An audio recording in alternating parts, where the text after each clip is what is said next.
Airstream trailers are the best built, best engineered products on the market. Start with the entry door.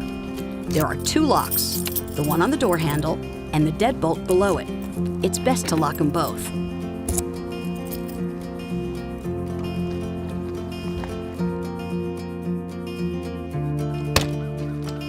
When you want to leave the door open, there's a latch on the side of the trailer to hold it.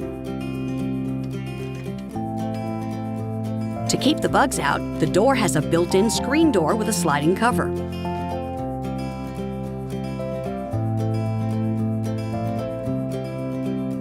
Just release the outside latch to close the main door.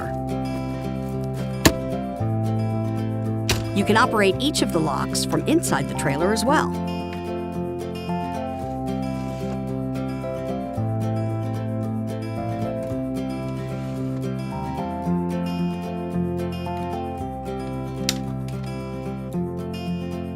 The entry steps are really easy.